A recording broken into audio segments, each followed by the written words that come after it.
10 years ago, I made a video about winching from beginners to advanced, showing all the different techniques. But it's 2025 and everything's changed. Can't believe we used to use this stuff.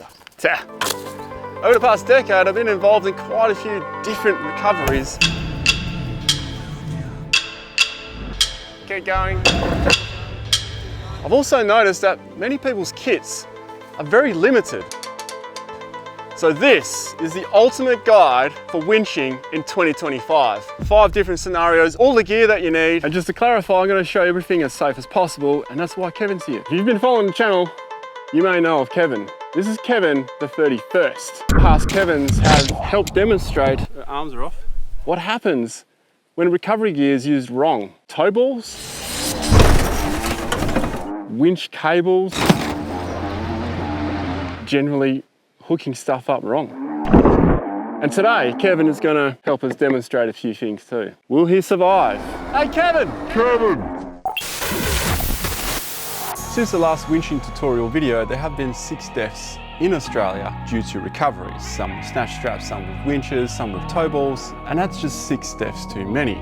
This doesn't include all the unrecorded injuries and all the vehicle damage that's also happened. If you go back and read the comments on any of those videos, there are many frightening stories in there about people having close calls. That's the end of my serious note. As usual, I'll make it move at a fast pace, but not too fast, so you can use this video and jump to any point you need to understand how to winch in 2025. 4 bits of gear have changed over the past decade. Every winch used to come with steel cable. Not anymore, although there are a few that still do. Rope. Rope is the way to go. Why? Kevin, cover your eyes and your ears. Cable is quite dangerous. But what about rope? See what happens when we snap a Dyneema rope.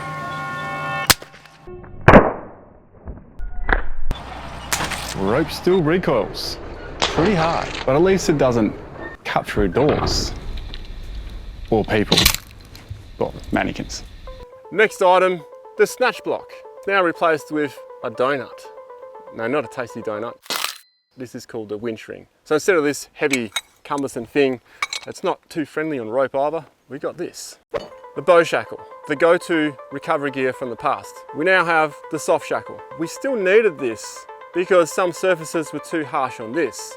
But there's a device I'm going to play with today to protect these from abrasive surfaces. But you've got to be so careful with these. One other change you may not have noticed, we don't need a hook. You'll see why. That's the old school gear out of the way. When it comes to those winch recovery kits you see advertised, the bundles, are they actually really a proper bundle? No. Most people's basic recovery kit, a dampener, a tree strap, a bow shackle, and a soft shackle, maybe. If this is your basic recovery kit, some of the stuff I've seen, you're limited to 1 of 5 scenarios I'm going to show you. The must-have basic recovery kit. Secondary winch line dampener, a pair of gloves. Soft shackles ×4, winch extension line, 10 meters, winch ring, shackle shields, if they turn out useful. Secondary tree strap, UHF radios are also a good idea. It may seem like a lot, but not really in the context of things. You can do a lot with that kit. I'll explain the pieces as we go. Scenario number 1, straight line pull or single line pull as some people know it, the SLP. But wait a minute, before we put the winch into free spool, releasing the line, and before we look for something to use as an anchor point, does your winch work? Lesson number 1. Before you go anywhere, always check that your winch works. So we'll be right back. It's unfortunate, but also a great example. What was the problem? It wasn't a problem with the winch. I've got a cut-off solenoid. For some reason, that just failed. We're good.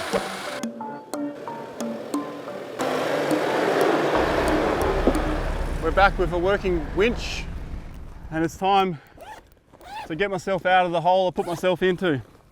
It's going to be a fun one to get out of. There are 2 ways you can use a vehicle as an anchor point. Pull this out every time you go forward driving. Not only will it hinder you when you're trying to get through creeks and stuff like that, it's also a potential risk that someone's going to throw a strap on it.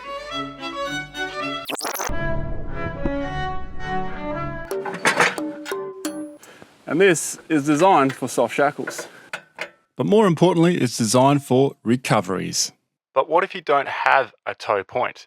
You can use the pin. Use that rather than a toe ball. Just don't even bring this with you when you go four-wheeling. But what if you don't have a toe assembly? There you go, mate. But I just realised it's no good to you until you get a hitch. Where does it go? You need your hitch. Well, then here's the other option. Now, if a vehicle has two recovery points like this one has, we're going to use a tree strap as a bridle.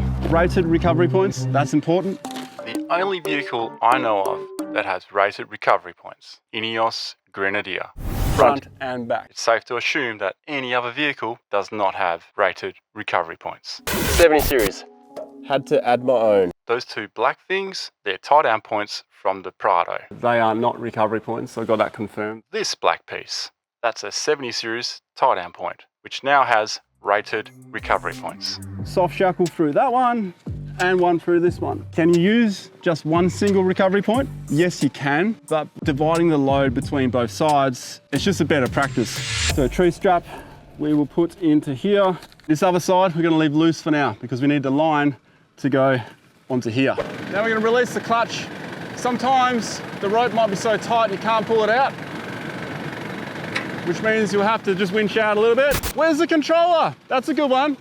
You leave it at home, winch is no good. The ideal place to keep this is not in your recovery bag because sometimes this stuff gets wet. You might be recovering on the beach, wet sand, wet mud. Best place to keep this is somewhere dry. Glove box.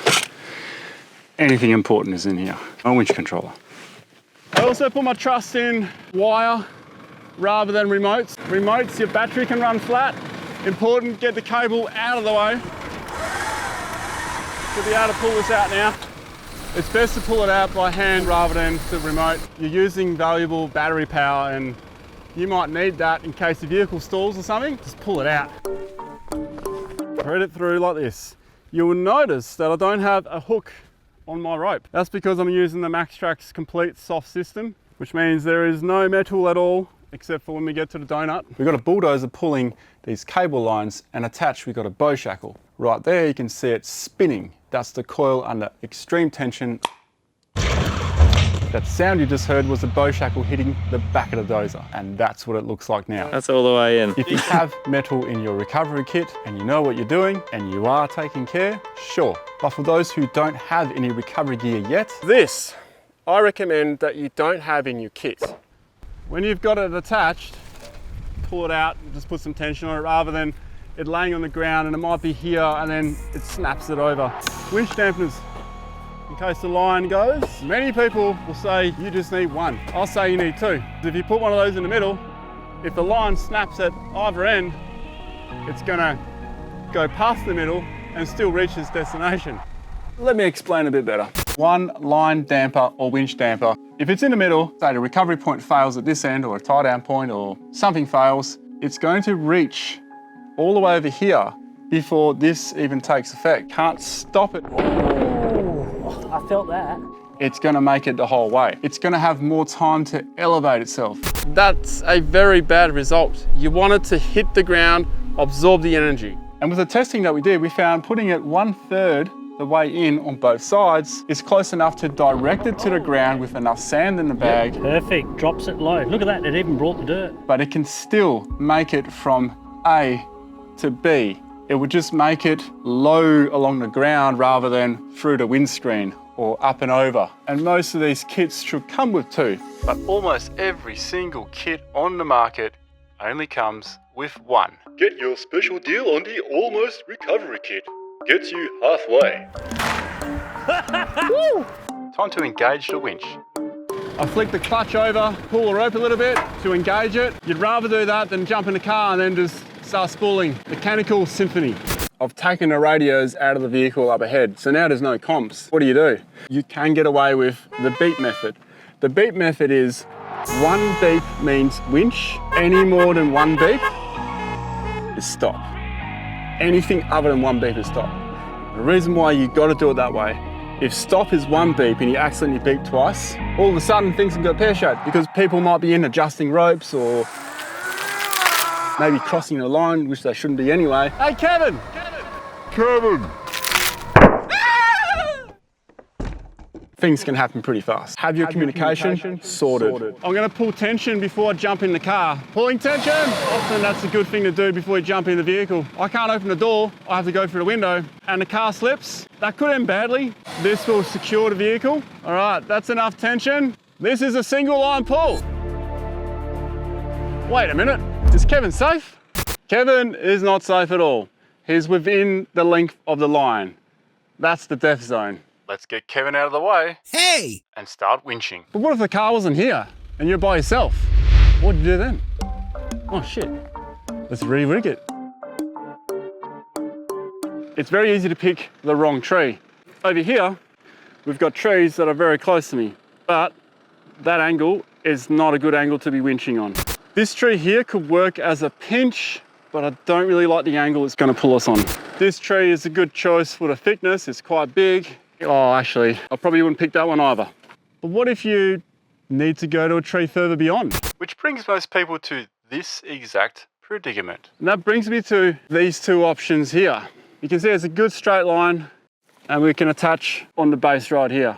28, 29, 30. As I mentioned earlier on, most people's winch kit will get you to here. Most have 30 meters on a winch line. Also, you don't want to go to your last 8 spools on a winch drum. You could literally rip the rope off your drum. So in that case, it'll be a single line pull plus a winch extension rope. An extra 10 meters goes a heck of a long way. Attaching the extension rope to the main line, soft shackle. That's what's so good about soft shackles. If you were to have a hard shackle, so what we've added here is a piece of metal that doesn't need to be there. If something does go wrong, guess what's gonna happen? You're gonna have a metal object now in the mix, and it's gonna have a long way to fly, which means it can go anywhere. And there's that sound again. Around the tree. So the tree trunk protector will now be joined like this, and then at this end, the shackle will go on, and it's like a triple connection all in one spot. Often people don't have the correct gear with them. They get desperate and will use a snatch strap or a kinetic rope, a non-rated strap. And this is what happens when you combine things that shouldn't be used as an extension strap. If you've ever wondered why these tags are so ridiculously big, it's because there's a legislation that was passed in 2020. It states that the tags must be this size, so it clearly indicates that it is rated by Australian standards. If it's not, if you cause death, injury, or vehicle damage, the legislation states you'll be liable. Next thing you just want to check is on the back side. The lower we go, the better, but we also don't want to be right on the ground. Find a divot in the tree or a bit of bark that can just hold this up until we pull tension. We need to move one of the dampeners. Pulling tension. So how are you supposed to get over a line? I mean, look how long this line is. You have to walk all the way around? Preferably yes. However, if you're gonna go over a line, step on the line and then step over. You do not want to do what Kevin did. Hey, Kevin! What? Kevin! And I don't even have to explain why. Holy mackerel. Our front wheel's lifting off the ground for me. 20 seconds on, 20 seconds off, if you're gonna winch. Now, just because I'm hooked up on the front and I'm winching doesn't mean it's just gonna pull me out of here either. I'm gonna winch a bit more now, winching. Oh shit. How are we looking there?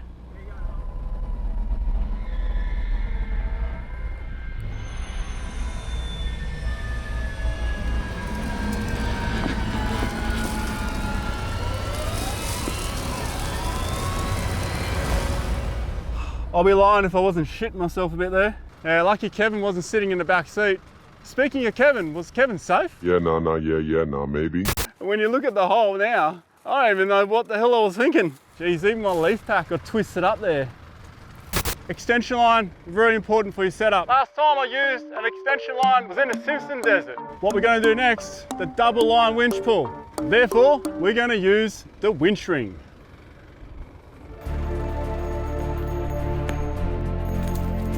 The winch ring goes on the end of the tree trunk. We now have the winch ring, which means we can now run this rope through this.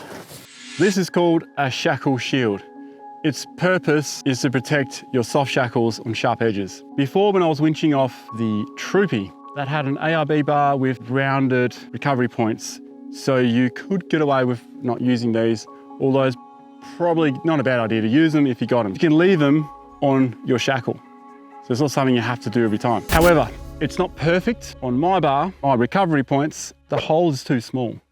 A lot of these bars are designed for the bow shackle, and this is how I've modified it to suit my bar. A double line pull probably would have been good to use back there. So we're going to winch in. Less stress on your vehicle as well.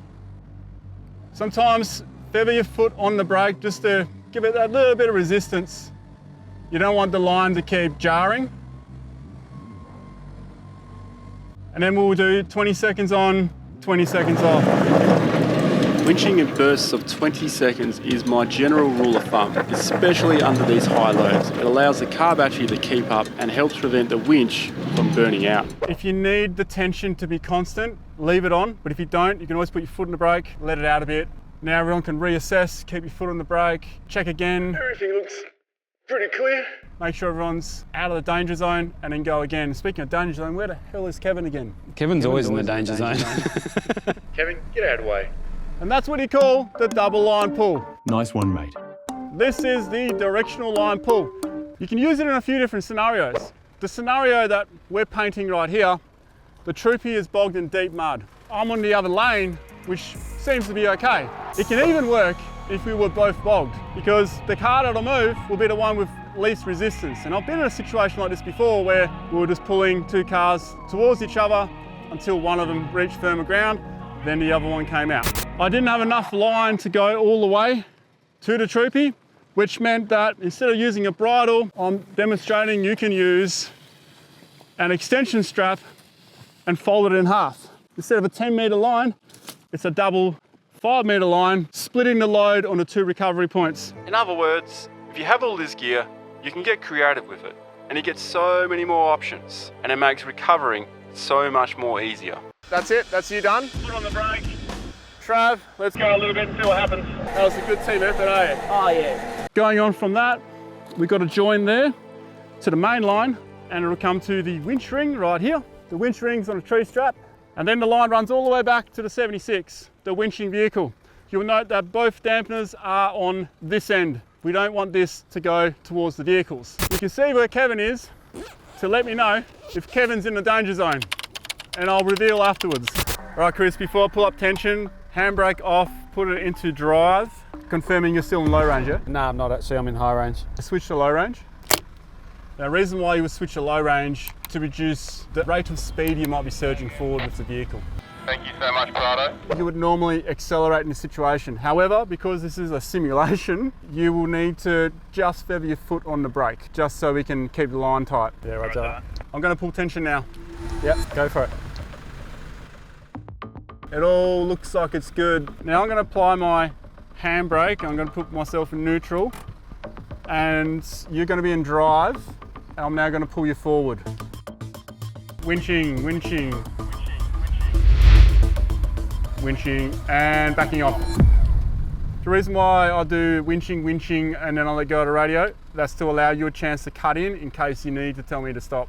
And that's a good note for people, because if you're constantly saying winching, winching, winching, winching, winching, no one else can jump on the radio and stop anything. If you're all happy with that, I'm going to keep pulling you forward. Go for it. Winching, winching, winching. Now we would have to re-rig it if we were in a real scenario, and hopefully you could drive out where you are, but otherwise we just got to keep going, reset, rejig, re-look at the situation. Right. Awesome. Is Kevin in a danger zone? Kevin's always in the danger zone. yeah, at the moment, yeah, he's in a high danger zone there. If you can step on the other side of your car, you shouldn't be standing this close anyway, but Yeah. we are right now in a safer zone than inside. Yeah. Where I'm standing right now is the worst possible spot during the recovery. If something was to fail, everything's going to come inwards. Inside here, that's the death zone. Throughout the video, you may have seen some recovery boards being used while we're winching. That's because it greatly reduces the load required by the winch and makes it so much easier to get your vehicle out. Finally out. You can even use it the opposite way around.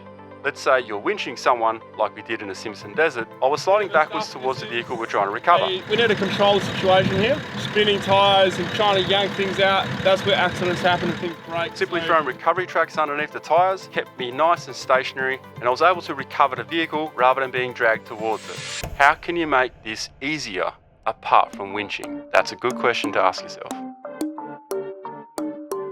The next scenario I'm going to show you is a very creative way of stopping you from rolling over.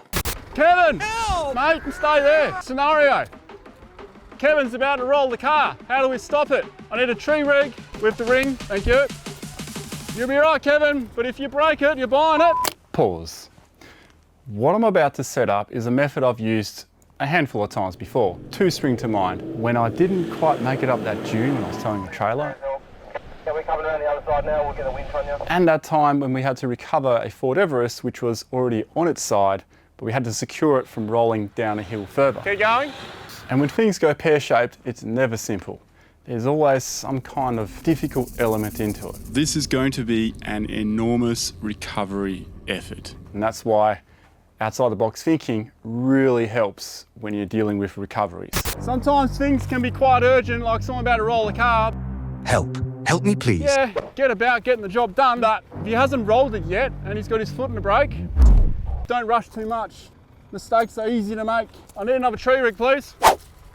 Nice throw. This one's gonna be a bit different because I'm so close. I'm gonna have to wrap this around the tree. Find the halfway mark. Round, round. This one's gonna stop you from sliding. Need a shackle, please. This one might be sacrificial. Find somewhere on the chassis. We have done this in a few scenarios before. We thought about putting the 3 metre static rope around the chassis, but we're worried that we're going to damage the gear unnecessarily. So we got 2 shackles in. We got plenty of those, easy to replace. Find somewhere on the chassis. It's not good for the gear to do that, but hey, we just want to stop this car from tipping over. I'll do the winching, thanks. Help me! Now we want to be careful. The vehicle is now secure, so we've gone to the lowest point possible. So if the car was to tip over that way, we're now secured that point. You could go for the roof rack, and in many instances people probably would go for the roof rack.